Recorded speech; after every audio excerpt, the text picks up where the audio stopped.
Hello students. तो आज की क्लास में हम chapter 6 application of derivative exercise 6.3 से रिलेटेड जितने भी कॉन्सेप्ट हैं उनके बारे में पढ़ेंगे और फिर नेक्स्ट लेक्चर में हम एक्सरसाइज 6.3 को सॉल्व करेंगे। ठीक है, तो आज की क्लास में हम टेंजेंट एंड नॉर्मल के बारे में पढ़ेंगे। Equation of tangent, equation of normal, ठीक है, slope of tangent, slope of normal, slope of line, ये जितने भी कॉन्सेप्ट्स हैं जो एक्सरसाइज 6.3 में स्टार्ट होने वाले हैं उनके बारे में हम पढ़ेंगे। तो स्टार्ट करते हैं। देखो, सबसे पहले हम पढ़ेंगे स्लोप। सबसे पहले हम पढ़ेंगे स्लोप, और स्लोप को आप क्या कह सकते हैं, ग्रेडियंट, और आप इसको इंक्लाइनेशन भी कह सकते हैं, इंक्लाइनेशन। ठीक है, स्लोप, ग्रेडियंट, इंक्लाइनेशन, ये सब क्या है, ये सब सेम वर्ड को रिप्रेजेंट करते हैं। और स्लोप को हम किससे रिप्रेजेंट करते हैं, m से रिप्रेजेंट करते हैं। तो सबसे पहले हम समझते हैं कि स्लोप ऑफ लाइन किसे कहते हैं। ठीक है, देखो मान लो ये एक एक्स वाई एक्सिस है, एक्स वाई प्लेन है। ठीक है, और मान लो कोई लाइन हमने एक ड्रॉ की, मान लो ये एक लाइन है और ये लाइन पॉजिटिव एक्स एक्सिस से एंटी क्लॉकवाइज डायरेक्शन में कोई एंगल बनाती है। ठीक है, तो ये एक्स वाई प्लेन है और इस एक्स वाई प्लेन में मान लो हमने एक लाइन ड्रॉ कर दी। मान लो एक लाइन है ए बी, ये हमने एक लाइन आपने ड्रॉ कर दी ए बी, और ये लाइन क्या है, पॉजिटिव एक्स एक्सिस से, पॉजिटिव एक्स एक्सिस से आप देख सकते हो, पॉजिटिव एक्स एक्सिस से एंटी क्लॉकवाइज डायरेक्शन में मान लो कोई एंगल थीटा बना रही है। तो इस एंगल के टैन को आप क्या कहते हैं, स्लोप कहते हैं। मतलब tan of this angle और tangent of this angle is called slope of the line, slope of line कहते हैं। तो slope of line को आप tan थीटा से रिप्रेजेंट करते हैं। तो अगर आपसे पूछा जाए कि what is slope, तो slope is the tangent of a line which is making theta angle with the positive direction of the x-axis in the anti-clockwise direction. So slope is the tangent of the angle. Slope is the tangent of the angle that is a line making with the positive x-axis in the anti-clockwise direction. मतलब आपकी कोई line अगर anti clockwise direction में positive axis के साथ अगर theta angle बना रही है तो उस थीटा एंगल के टैन को, टेंजेंट को आप कहते हैं स्लोप ऑफ लाइन। इसको आप क्या कह देते हैं, स्लोप ऑफ लाइन, और इसे टैन थीटा कहते हैं, और इसको आप m से भी रिप्रेजेंट कर सकते हैं। ठीक है, इसे आप m से भी रिप्रेजेंट करते हैं, और इसके अदर नेम्स क्या है, इंक्लाइनेशन या ग्रेडियंट, ये सब एक ही चीज को रिप्रेजेंट करते हैं, and that is slope of line और ग्रेडियंट ऑफ लाइन। ओके, तो आपको समझ में आ गया होगा कि स्लोप ऑफ लाइन किसे कहते हैं। चलो, अब मान लो ये जो लाइन है, ये लाइन किसी अनदर कर्व को क्या कर रही है, टच करते हुए जा रही है। मान लो यही लाइन ये लाइन अगर किसी कर्व को टच करके निकल रही है। मान लो अगर ये कोई कर्व है, मान लो हमने ये कर्व ड्रॉ कर दिया, ठीक है, और इस कर्व को मान लो ये curve y equal to F X है, मतलब ये जो कर्व है ये एफ एक्स मतलब x के टर्म्स में कोई कर्व है y equal to F X, और इस कर्व को मान लो, इस कर्व को हमारी जो लाइन है वो क्या कर रही है, टच कर रही है किसी पॉइंट पर। तो इस पॉइंट को, जिस पॉइंट पर ये लाइन टच करती है, इस पॉइंट को कहते हैं पॉइंट ऑफ कॉन्टैक्ट। इस पॉइंट को क्या कहते हैं आप, पॉइंट ऑफ कॉन्टैक्ट कहते हैं। ठीक है, और अब इस लाइन को, अब ये पहले तो ये एक स्ट्रेट लाइन थी, लेकिन क्योंकि ये लाइन किसी कर्व को क्या कर रही है, टच कर रही है, स्पर्श कर रही है, तो अब इस लाइन को क्या कहते हैं, इस लाइन को कहते हैं tangent, tangent of curve, tangent of curve at point P, at point P, and P is called point of contact. P को क्या कहते हैं, P को कहते हैं point of contact, और point of contact से अगर कोई लाइन टच करती हुई चली जाए तो इस लाइन को क्या कहते हैं, tangent of the curve at point P कहते हैं। टेंजेंट को आप हिंदी में स्पर्शी कहते हैं। स्पर्शी मतलब क्योंकि ये लाइन इस कर्व को क्या करके जा रही है, स्पर्श करके निकल रही है, टच करके निकल रही है, इसलिए आप इसको क्या कहेंगे, स्पर्शी या टेंजेंट ऑफ कर्व कहेंगे। ठीक है, तो टेंजेंट ऑफ कर्व इसे कहते हैं। तो आपको समझ में आ गया होगा कि अगर किसी कर्व को एक लाइन टच करके निकल रही है तो उस कर्व को आप क्या कहते हैं, टेंजेंट ऑफ द कर्व कहते हैं। उस लाइन को टेंजेंट ऑफ द कर्व कहते हैं जो कर्व को टच करके निकल रही है, और जिस पॉइंट पर ये टच करती है इसे पॉइंट ऑफ कांटेक्ट कहते हैं। ठीक है, इसे क्या कहते हैं, पॉइंट ऑफ कांटेक्ट कहते हैं। ओके, अब अगर हम इस टेंजेंट के परपेंडिकुलर एक लाइन ड्रॉ कर दें, कहां पर, पॉइंट ऑफ कांटेक्ट पर। अगर हम इस टेंजेंट के परपेंडिकुलर एक लाइन ड्रॉ कर दें, सपोज टेंजेंट के परपेंडिकुलर अगर हमने एक लाइन ड्रॉ कर दी, और ये क्या है, परपेंडिकुलर है, और कहां पर ड्रॉ किया, पॉइंट ऑफ कांटेक्ट पर हमने ड्रॉ किया, तो इस लाइन को आप क्या कहते हैं, इस लाइन को आप नॉर्मल कहते हैं। तो इस लाइन को आप क्या कहते हैं, नॉर्मल कहते हैं। तो यहां से आपको ये बात समझ में आ गई होगी कि नॉर्मल हमेशा परपेंडिकुलर होता है किसके, नॉर्मल हमेशा परपेंडिकुलर होता है टेंजेंट के। ठीक है, अभी इन सब पॉइंट्स को हम यूज करेंगे थोड़ी देर में। तो नॉर्मल और टेंजेंट एक दूसरे के परपेंडिकुलर होते हैं, ये बात आपको समझ में आ गई होगी। ठीक है, अच्छा अब देखो, अब ये जो टेंजेंट है, ये जो आपने टेंजेंट ड्रॉ किया है, ये टेंजेंट क्या कर रहा है, ये टेंजेंट एक लाइन ही तो है, एक स्ट्रेट लाइन ही तो है। तो आप कह सकते हैं कि टेंजेंट क्या होती है, tangent is a straight line which touches A given curve at a single point, मतलब एट ए सिंगल पॉइंट। तो किसी एक पॉइंट पर अगर एक स्ट्रेट लाइन किसी कर्व को टच करती है तो that straight line is called tangent of that curve. ठीक है, तो आप ये समझ चुके हैं कि टेंजेंट क्या होती है, टेंजेंट एक स्ट्रेट लाइन होती है। टेंजेंट क्या होती है, एक स्ट्रेट लाइन होती है that touches A given curve, जो कि एक गिवन कर्व को टच करती है। तो अगर आपको टेंजेंट की इक्वेशन लिखनी हो, अगर आपको इक्वेशन ऑफ टेंजेंट लिखनी हो, अगर आपको इक्वेशन ऑफ टेंजेंट लिखनी है, तो आप इक्वेशन ऑफ क्या लिख सकते हैं, इक्वेशन ऑफ स्ट्रेट लाइन लिख सकते हैं, क्योंकि आप समझ सकते हो कि स्ट्रेट लाइन ही तो क्या है, टेंजेंट है। ठीक है, स्ट्रेट लाइन ही टेंजेंट है, और इक्वेशन ऑफ स्ट्रेट लाइन आप जानते हो। इक्वेशन ऑफ स्ट्रेट लाइन, आप ये बात जानते हो कि equation of straight line, equation of straight line at a given point x1 y1 and having slope, और जिसका स्लोप क्या हो, having slope m is given by।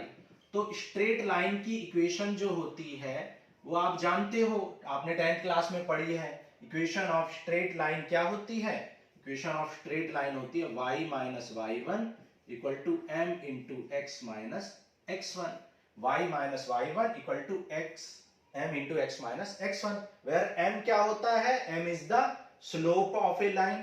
ठीक है, अगर किसी स्ट्रेट लाइन की इक्वेशन निकालनी है जो कि किसी पॉइंट x1 y1 से पास होता हो और स्लोप क्या हो, जिसका m हो, तो उसकी equation y minus y1 equal to m into x minus x1 होती है। तो यही आपकी जो इक्वेशन है, यही इक्वेशन ऑफ टेंजेंट होगी, और यही इक्वेशन ऑफ स्ट्रेट लाइन होगी। दोनों यही होगी, इक्वेशन ऑफ स्ट्रेट लाइन भी यही होगी और इक्वेशन ऑफ टेंजेंट भी, क्योंकि स्ट्रेट लाइन ही क्या होती है, टेंजेंट होती है। ठीक है, अच्छा, लेकिन क्योंकि यहां पर हमें डायरेक्ट स्लोप नहीं दिया होगा, यहां पर जो हम एक्सरसाइज पढ़ रहे हैं यहां पर हमें डायरेक्ट स्लोप नहीं दिया होगा, आपको क्या दिया होगा, ना ही आपको एंगल दिया होगा। अगर आपको डायरेक्ट स्लोप दिया होता, स्लोप ऑफ टेंजेंट अगर आपको दिया होता तो आप पुट कर देते, तो आपको इक्वेशन ऑफ टेंजेंट मिल जाती, या एंगल दिया होता तो यहां पुट करके आप स्लोप निकाल लेते, या डायरेक्ट स्लोप दिया होता। लेकिन इन क्वेश्चंस में आपको क्या दिया होता है, कर्व दिया होता है, और उस कर्व से आपको स्लोप निकालना होता है। तो अब आपको एक पॉइंट और याद रखना है कि स्लोप, आपको ये पॉइंट ध्यान रखना है कि slope of tangent at a point x1 y1 is given by, ठीक है, किसी भी slope of tangent of a point x1 y1 at a given, it is given by, तो ये क्या होता है, ये होता है dy by dx at x1 y1। इसको आप कहते हैं क्या, इसको आप कहते हैं स्लोप ऑफ टेंजेंट। तो किसी भी टेंजेंट का अगर आपको स्लोप निकालना है तो आप क्या करोगे, उसको y के टर्म, जैसे यहाँ पे एक कर्व आपको y इक्वल टू समथिंग दिया था, तो अगर इस y को आप डिफरेंशिएट कर दोगे x के रेस्पेक्ट में और पॉइंट ऑफ कांटेक्ट को पुट कर दोगे उस एक्सप्रेशन में, तो आपको क्या मिल जाएगा, स्लोप ऑफ टेंजेंट मिल जाएगा। तो ये तो थी आपकी इक्वेशन ऑफ स्ट्रेट लाइन। लेकिन अगर आपसे क्या पूछा जाए, इक्वेशन ऑफ टेंजेंट पूछा जाए, तो इक्वेशन ऑफ टेंजेंट क्या हो जाएगी, अब इक्वेशन ऑफ टेंजेंट हो जाएगी y minus y1 equal to slope of tangent. ठीक है, स्लोप ऑफ टेंजेंट, और स्लोप ऑफ टेंजेंट को किससे रिप्रेजेंट कर रहे हैं, dy by dx at x1 y1। तो आपका स्लोप ऑफ टेंजेंट क्या हो जाएगा, dy by dx at x1 y1, और यहां पे हो जाएगा x माइनस x1। तो ये हो जाएगी आपकी इक्वेशन ऑफ टेंजेंट। तो ये आपकी क्या हो गई, इक्वेशन ऑफ टेंजेंट हो गई। तो इक्वेशन ऑफ स्ट्रेट लाइन को ही इक्वेशन ऑफ टेंजेंट कहते हैं। लेकिन स्लोप ऑफ टेंजेंट कैसे निकालते हैं, dy बाई dx से। तो आप कह सकते हो कि अगर आपको पॉइंट गिवन है एक, तो पॉइंट को पुट कर देंगे और स्लोप ऑफ टेंजेंट को यहां पुट कर देंगे स्लोप ऑफ लाइन में, तो आपको क्या मिल जाएगी, इक्वेशन ऑफ टेंजेंट मिल जाएगी। तो ये पॉइंट आपको याद रखना है, इक्वेशन ऑफ टेंजेंट किसे कहते हैं। ठीक है, चलो आगे बढ़ते हैं और इसका आप स्क्रीनशॉट ले लो, फिर आगे बढ़ते हैं इक्वेशन ऑफ, अब आगे करेंगे हम इक्वेशन ऑफ नॉर्मल। ठीक है, चलो इरेज कर देते हैं इसको। अब हम करेंगे इक्वेशन ऑफ नॉर्मल। तो आपने इक्वेशन ऑफ स्ट्रेट लाइन पढ़ ली, इक्वेशन ऑफ स्ट्रेट लाइन की हेल्प से आपने इक्वेशन ऑफ टेंजेंट निकाल लिया। स्लोप किसे कहते हैं, स्लोप ऑफ लाइन किसे कहते हैं, स्लोप ऑफ टेंजेंट किसे कहते हैं, और टेंजेंट ऑफ कर्व किसे कहते हैं, point of contact, normal, tangent, सब आपको समझ में आ गया है।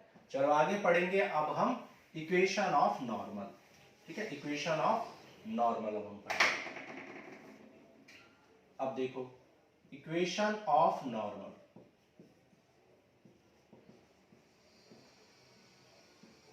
अब देखो जैसा कि मैंने बताया कि टेंजेंट और नॉर्मल एक दूसरे के परपेंडिकुलर होते हैं। अगर टेंजेंट के ऊपर एक परपेंडिकुलर ड्रॉ कर दें जो पॉइंट ऑफ कांटेक्ट से पास होता हो, तो उसे क्या कहते हैं, नॉर्मल कहते हैं। तो मतलब टेंजेंट और नॉर्मल के बीच में जो एंगल होता है वो कितना होता है, 90 डिग्री होता है। लेकिन हम एक बात जानते हैं कि इक्वेशन ऑफ, आप एक बात जानते हो कि एंगल बिटवीन टू लाइंस के बीच में एंगल कितना होता है, दो लाइंस के बीच में जो एंगल होता है वो होता है tan थीटा। ठीक है, और अगर फर्स्ट लाइन का स्लोप कितना हो m1, और सेकंड लाइन का स्लोप कितना हो m2 हो। जैसे फर्स्ट वाली लाइन कितना एंगल बना रही है, m1 एंगल बना दिया, मान लो हमने इसको m1 equal to tan theta let कर दिया, और सेकंड लाइन देखो कितना एंगल बना रही है, m2 equal to tan theta 2, मान लो ये थीटा 1 है और ये थीटा 2 है। मान लो फर्स्ट लाइन मतलब टेंजेंट कितना एंगल बना रही है m1, और नॉर्मल कितना एंगल बना रही है m2, और उनके बीच में एंगल कितना है, मान लो थीटा है।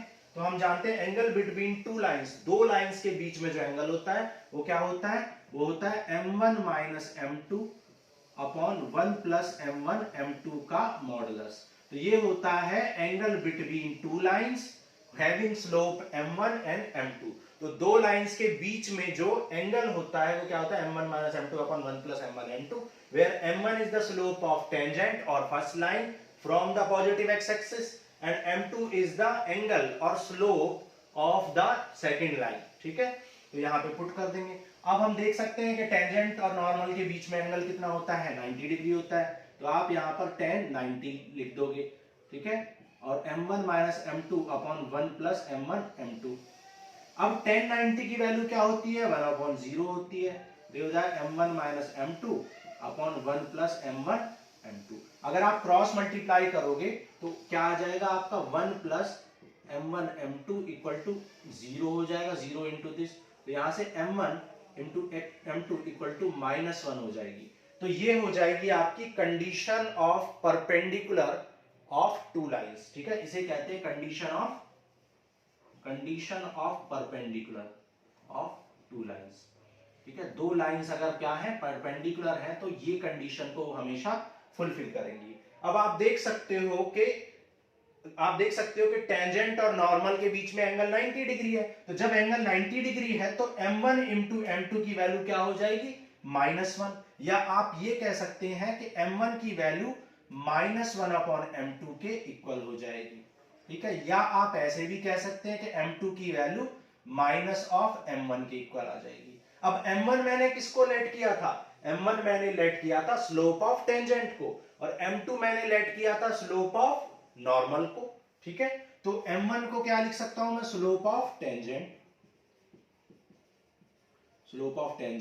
इक्वल टू हो जाएगा -1 अपॉन स्लोप ऑफ नॉर्मल।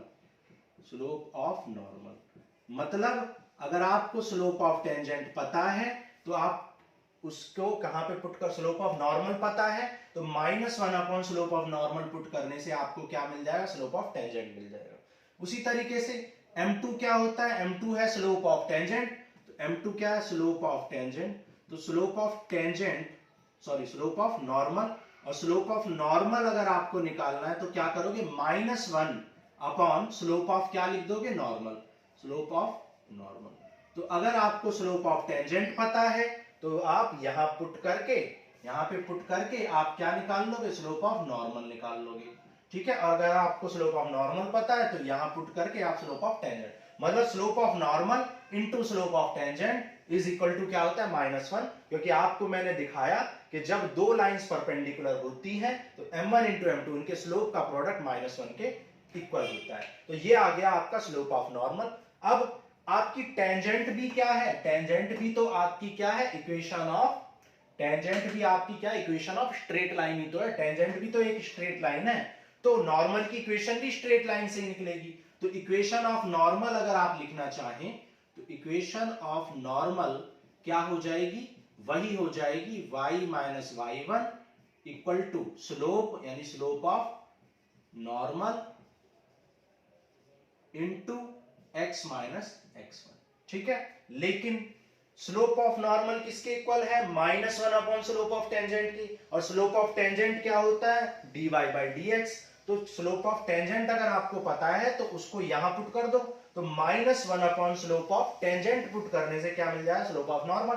तो आपकी इक्वेशन क्या हो जाएगी, y minus y1 equal to -1 upon slope of tangent, और स्लोप ऑफ टेंजेंट को किससे रिप्रेजेंट करते हैं, dy बाई dx से रिप्रेजेंट करते हैं एट गिवन पॉइंट्स या पॉइंट ऑफ कांटेक्ट।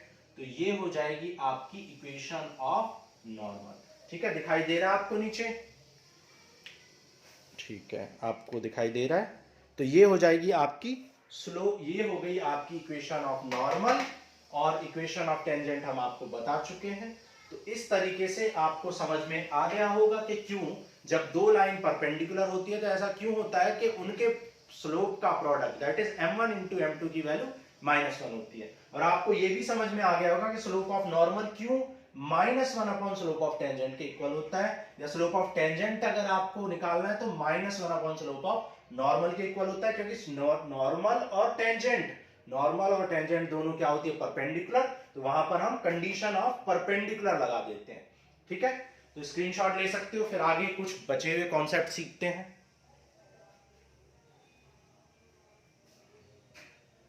चलो इरेज कर देते हैं। अब कुछ और इंपॉर्टेंट बातें सीख लेते हैं,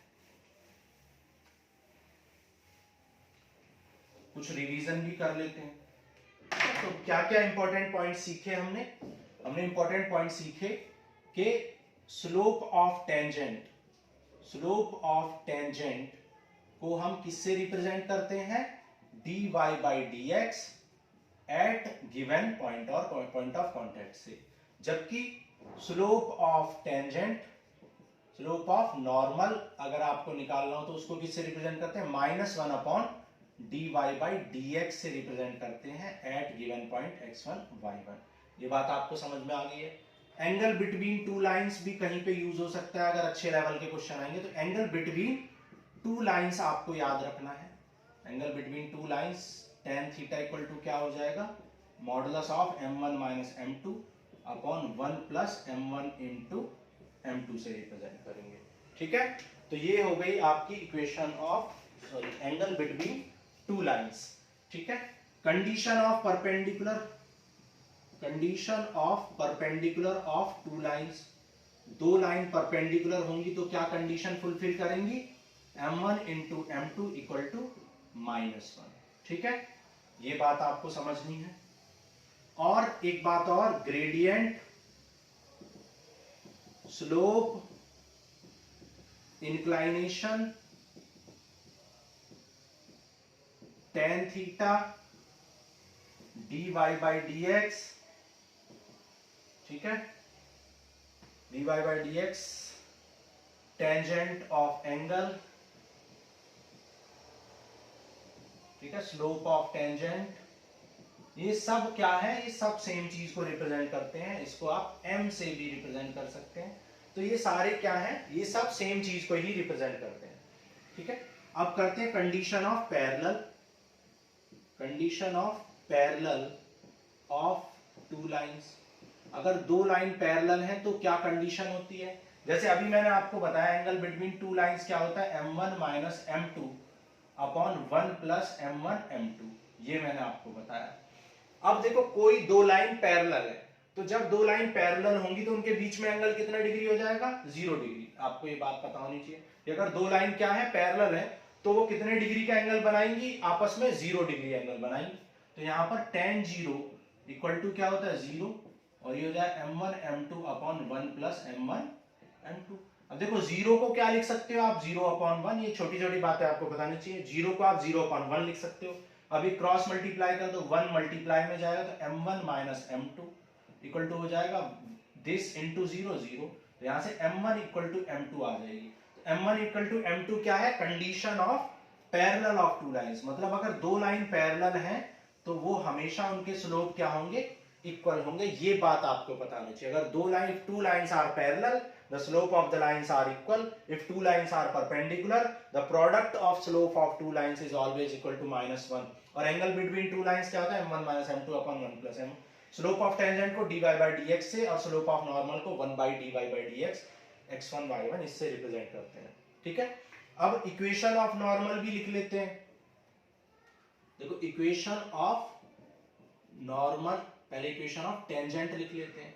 देखो इक्वेशन ऑफ टेंजेंट क्या हो जाएगी, इक्वेशन ऑफ टेंजेंट हो जाएगी y minus y1 equal to slope of tangent. और स्लोप ऑफ टेंजेंट को किससे रिप्रेजेंट करते हैं, dy by dx at x1 y1 into x minus x1। तो ये आ गई आपकी क्या, ये है इक्वेशन ऑफ टेंजेंट। और इक्वेशन ऑफ नॉर्मल क्या हो जाएगी, equation of normal, equation of normal क्या हो जाएगी, हो जाएगी y minus y1 equal to slope of normal. लेकिन मैंने बताया स्लोप ऑफ नॉर्मल क्या होता है, -1 बाई स्लोप ऑफ टेंजेंट। तो इसलिए ये क्या हो जाए, -1 by dy by dx at x1 y1 into x minus x1। तो ये आ जाएगी आपकी इक्वेशन ऑफ नॉर्मल। ये है आपकी इक्वेशन ऑफ नॉर्मल। क्लियर है, तो ये सारी बातें हमने कर ली। अब देखो इसका आप स्क्रीनशॉट ले लो, उसके बाद हम कुछ और छोटी छोटी बेसिक्स बातों को डिस्कस कर लेते हैं और फिर हम इस इंट्रोडक्शन को एंड करेंगे और नेक्स्ट लेक्चर में एक्सरसाइज 6.3 आपको समझाएंगे। और आप देखेंगे 6.3 एक्सरसाइज बहुत इजी एक्सरसाइज है अगर आपको ये बेसिक कॉन्सेप्ट्स पता है। चलो स्क्रीनशॉट ले लो, आगे चलते हैं, रेज कर दें। चलो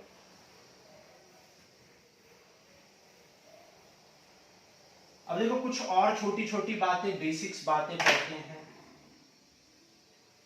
देखो if tangent is parallel to x axis, tangent, देखो टेंजेंट बोलो या लाइन बोलो, क्योंकि टेंजेंट भी एक लाइन होती है। तो if tangent is parallel to x axis, भाई अगर टेंजेंट एक्स एक्सिस के पैरेलल हो या परपेंडिकुलर टू वाई एक्सिस हो, ठीक है। देखो एग्जांपल भी देके चलते हैं। मान लो कोई टेंजेंट है, मान लो ये कर्व है और इसकी जो टेंजेंट है वो एक्स एक्सिस के पैरेलल है। भाई जब वो एक्स एक्सिस के पैरेलल है तो आप देख सकते हो वाई एक्सिस के परपेंडिकुलर है। तो आप कह सकते हो if a tangent is parallel to x axis और perpendicular to y axis, perpendicular to y axis हो, तो उसका स्लोप, तो उसका जो स्लोप होता है, then slope of tangent, tangent का जो स्लोप होता है वो tan 0, क्योंकि ये x एक्सिस से 0 डिग्री बना रही है, वो tan 0, और tan 0 की वैल्यू क्या होती है 0, तो 0 हो जाता है। अगर कोई लाइन x, अब ये रटना नहीं है आपको, समझना है, x एक्सिस के अगर कोई लाइन पैरेलल है, x एक्सिस के पैरेलल है या y एक्सिस के परपेंडिकुलर है, आप देख सकते हो, तो उस केस में आपका जो स्लोप ऑफ टेंजेंट है वो कितना हो जाएगा, 0 हो जाएगा, क्योंकि एंगल आप y एक्सिस से नहीं देखते हो, आप एंगल कहां से देखते हो, आप एंगल हमेशा x एक्सिस से मेजर करते हो, तो x एक्सिस से तो ये कितने डिग्री का एंगल बना रही है 0, इसलिए स्लोप ऑफ टेंजेंट क्या हो जाएगा tan 0, तो कितना हो जाएगा 0। उसी तरीके से आप नेक्स्ट पॉइंट कर सकते हो, इफ टेंजेंट या फिर line is perpendicular to x axis, x axis के परपेंडिकुलर हो और पैरेलल टू y एक्सिस, और पैरेलल टू y एक्सिस हो, भाई x एक्सिस के क्या हो, x एक्सिस के परपेंडिकुलर हो, जैसे मान लो इसी कर्व पे देखो, जैसे यही कर्व है और इस कर्व के इस पॉइंट पर मान लो ये आपकी टेंजेंट है, ठीक है, अब ये टेंजेंट जो है x एक्सिस से कितनी डिग्री एंगल बना रही है 90 डिग्री, जबकि y एक्सिस के पैरेलल है तो 0 डिग्री बनाएगी, लेकिन एंगल कहां से देखते हैं, पॉजिटिव x एक्सिस से, तो यहां पर if a line or tangent is perpendicular to x axis और parallel to y axis, y axis के पैरेलल है या x एक्सिस के परपेंडिकुलर है, तो उस केस में स्लोप कितना हो जाएगा tan 90 हो जाएगा, और tan 90 की वैल्यू क्या होती है अनडिफाइंड और 1/0, ठीक है, इस 0 को आप 0/1 भी लिख सकते हो, ठीक है, तो स्लोप ऑफ टेंजेंट कितना होता है 0/1, दैट इज 0, और स्लोप ऑफ टेंजेंट कितना होता है 1/0 इनफाइनाइट, व्हेन, जब क्या हो, जब x एक्सिस के परपेंडिकुलर हो और y एक्सिस के पैरेलल हो, ठीक है, y एक्सिस के पैरेलल हो, ये पॉइंट आपको बताना चाहिए। अब एक बहुत इंपॉर्टेंट पॉइंट जो सबसे ज्यादा हम यूज करने वाले हैं, if A point is on any curve, अगर कोई पॉइंट किसी कर्व पर है या फिर लाइन पर है या फिर टेंजेंट पर है, ठीक है, इट ऑलवेज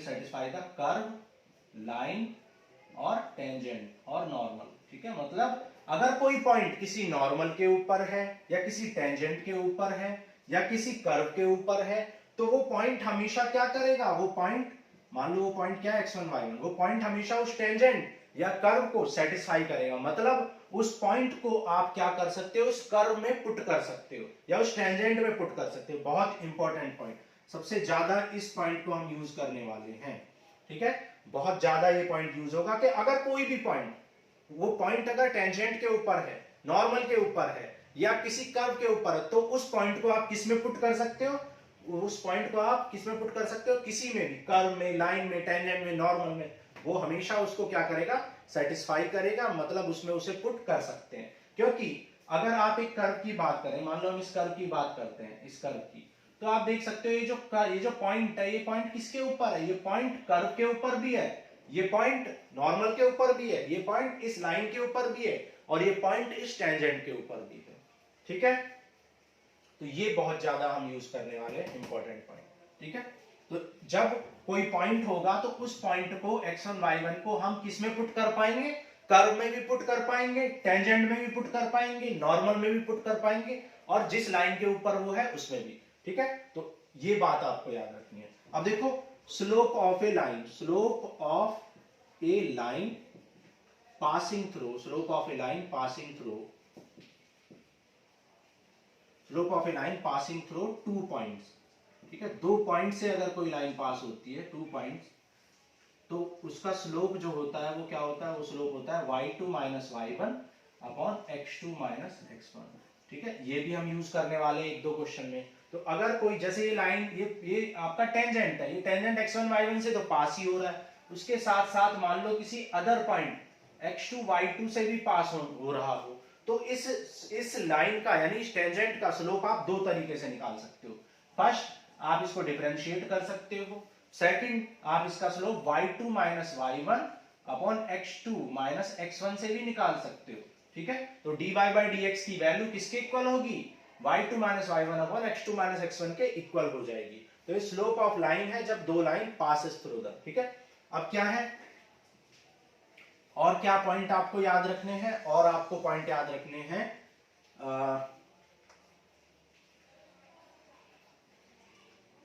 एक छोटे छोटे point. At X axis y is always 0, X axis पर हमेशा y 0 होता है। At y axis x equal to 0 always, ठीक है। एक्स एक्सिस पर y 0 होता है और y एक्सिस पर x 0 होता है, ठीक है। ये बेसिक चीजें आपको पता होनी चाहिए, ठीक है। तो ये सारे पॉइंट्स हमने कर लिए। अब आज की क्लास में हमने इंट्रोडक्शन सीखा, introduction of tangent and normal. आपने इक्वेशन ऑफ टेंजेंट पढ़ी, इक्वेशन ऑफ नॉर्मल पढ़ा, एंगल बिटवीन टू लाइंस पढ़ा, स्लोप ऑफ लाइन पढ़ा, टेन थीटा, ग्रेडियंट, इंक्लाइनेशन, इन सब चीजों के बारे में बात करा। dy बाई dx की वैल्यू अगर किसी गिवन पॉइंट पर निकालते हैं तो वो स्लोप ऑफ टेंजेंट के इक्वल होता है। किस तरीके से कंडीशन ऑफ परपेंडिकुलर क्या होती है, कंडीशन ऑफ पैरेलल क्या होती है, ठीक है। ये सारी चीजें हमने पढ़ी। तो सारे इंपॉर्टेंट पॉइंट हमने पढ़ लिए हैं। अगर कोई एक दो पॉइंट छूट गए होंगे तो जब हम क्वेश्चंस करेंगे तो वहां पे कवर हो जाएंगे। तो आज के लिए इतना ही, थैंक यू।